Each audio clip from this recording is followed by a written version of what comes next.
আসসালামু আলাইকুম রহমতুল্লাহি ওবরকাতুহু। সম্মানিত দর্শক, আমি এই ভিডিওটি যখন করছি তখন ডক্টর মোহাম্মদ ইউনূস আমেরিকাতে পৌঁছে গেছেন অথবা কাছাকাছি রয়েছেন। বাংলাদেশ থেকে তিনি আগের রাতে অর্থাৎ আজকের এই ভিডিওর আগের রাতে তিনি বাংলাদেশের এয়ারপোর্ট ত্যাগ করেছেন। তার সফর সঙ্গী রূপে ৬ জন রাজনীতিবিদ রয়েছেন, ৩ দল থেকে দুজন করে ৬ জন। আর তার প্রিয় ভাজন, আস্থা ভাজন যারা আছেন উপদেষ্টা মণ্ডলী, সেটা আসিফ নজরুল, আদিলুর রহমান শুভ্র, তাদেরকে আমরা ছবিতে দেখেছি এই দুজনকে।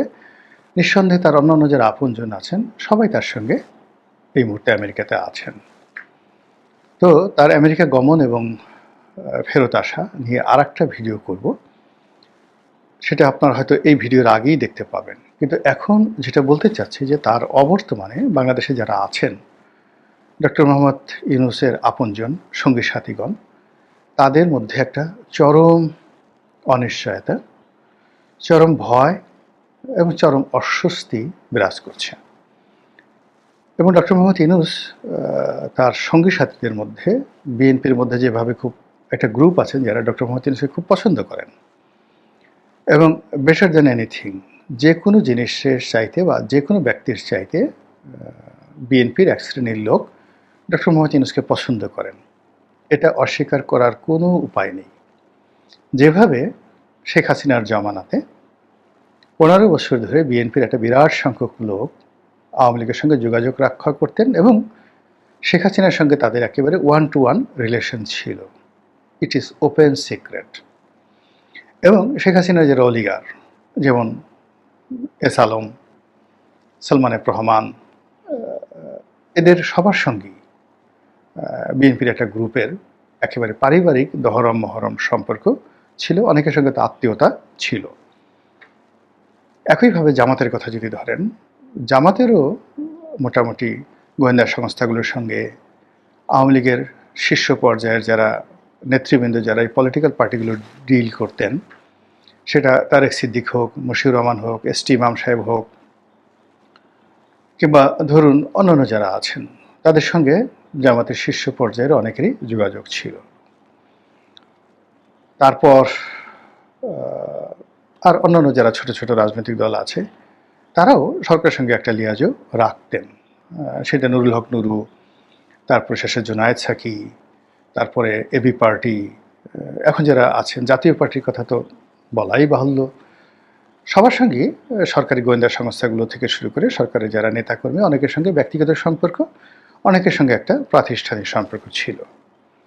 তো এরই ধারাবাহিকতায় বর্তমান ইউনূস সরকারের সঙ্গে এই মুহূর্তে যারা আছেন, বিশেষ করে যারা এই ঐক্যমত্য কমিশনে নিয়মিত যাচ্ছেন, যমুনাতে যারা নিয়মিত দাওয়াত পাচ্ছেন, ডক্টর মোহাম্মদ ইউনূসের মেহমান হওয়ার সুযোগ পাচ্ছেন, তাদের সবার সঙ্গেই ডক্টর মোহাম্মদ ইউনূসের একটা ব্যক্তিগত সম্পর্ক এখন আছে এবং এই সম্পর্কটি আওয়ামী লীগ জমানাতে আওয়ামী লীগের সঙ্গে তাদের যা ছিল তার চেয়ে অনেক অনেক বেশি। বিশেষ করে কতিপয় ব্যক্তি, তারা ডক্টর মোহাম্মদ ইউনূসকে এতটা ভালোবেসে ফেলেছেন যে তিনি দীর্ঘমেয়াদে ক্ষমতায় থাকুন, ৫ বছর ১০ বছর, এটা তারা চাচ্ছেন। অনেকে বলছেন না, কিন্তু পেছন থেকে দাবার যে গুটি, তারা এটা চালছেন যেন ডক্টর মোহাম্মদ ইউনূসের ক্ষমতা প্রলম্বিত হয়। এটা হলো বাস্তবতা। অনেকে দোয়া করছেন, অনেকে দাওয়া করছেন। আর অন্যদিকে যারা উপদেষ্টা হয়েছেন, তো উপদেষ্টা যারা হয়েছেন তারা কিভাবে এসেছেন আমরা জানি না, আমি নিজে ব্যক্তিগতভাবে মিলাতে পারি না। যারা উপদেষ্টা হয়েছেন তাদের মোরলের সবাইকেই কম বেশি চিনি, ব্যক্তিগতভাবে চিনি। এই মানুষগুলো কী করে ডক্টর মোহাম্মদ ইউনূসের সঙ্গে একত্র হলেন, কী করে সেনাবাহিনী প্রধানের পছন্দের তালিকায় আসলেন, কী করে ডক্টর মোহাম্মদ ইউনূসের পছন্দের তালিকায় আসলেন, কী করে রাজনৈতিক দলগুলোর মনোনয়ন পেলেন, কী করে আমেরিকার গ্রিন সিগন্যাল পেলেন, যেটাকে আমরা ডিপ স্টেট বলি। যারা আবার বলেন যে এখানে রয়্যাল এজেন্টও আছে, ধরে নেন রয়্যাল এজেন্ট আছে, সেখানে কি করে ওনারা এই উপদেষ্টাদের মধ্যে কেউ কেউ রয়ের অনুমোদন পেলেন, কেউ বলে উনি আইএসআই অর্থাৎ পাকিস্তানি গোয়েন্দা সংস্থা সেগুলোর এজেন্ট, তারা সেখান থেকে কিভাবে মনোনয়ন পেলেন, এটা এখন পর্যন্ত বিস্ময়। আমি আমার যতটুকু কানেক্টিভিটি রয়েছে সবার সাথে আলোচনা করে দেখেছি, সবাই আমার মতো উম্মি, অর্থাৎ এই বিষয়ে কেউ কিছু জানেন না।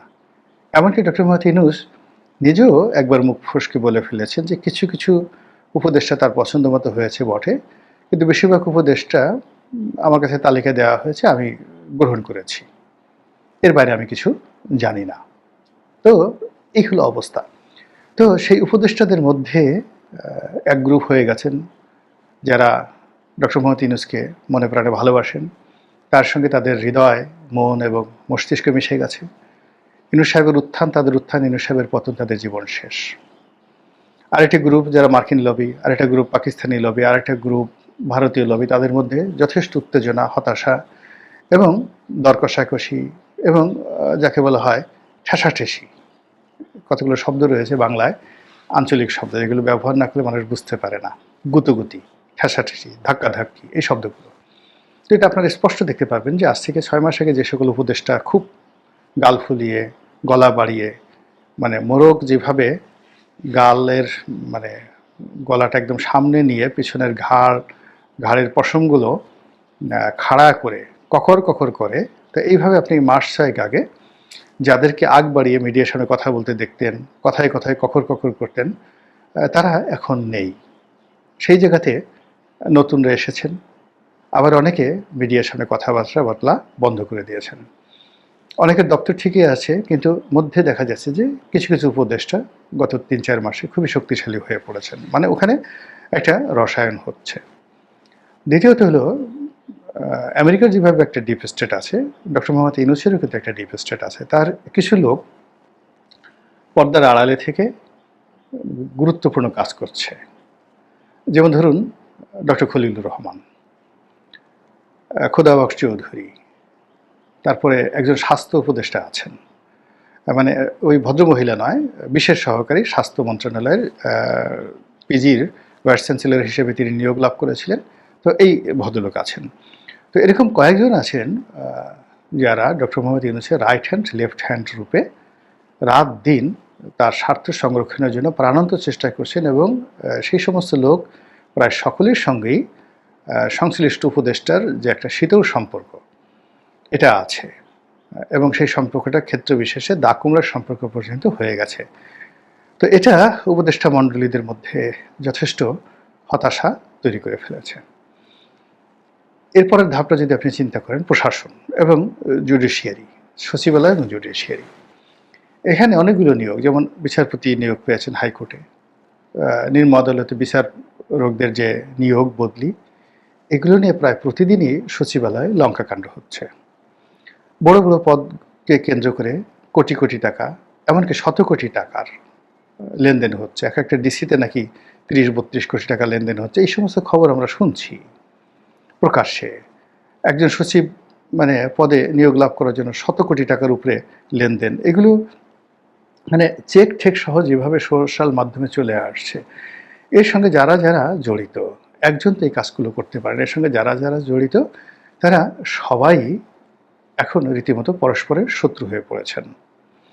আর যদি নির্বাচন ফেব্রুয়ারি মাসে হয়, তাহলে 100 কোটি টাকা দিয়ে যদি কোনো কর্মকর্তা কোনো একটা জায়গাতে বসে থাকেন, কোনো অবস্থাতে এই অল্প কয়েকদিনের মধ্যে 3-4 মাসের মধ্যে তিনি 100 কোটি টাকা আয় করতে পারবেন না। ফলে তার যে ব্যাড ইনভেস্টমেন্ট, সেই ব্যাড ইনভেস্টমেন্টটা তার জন্য বুমেরাং হবে।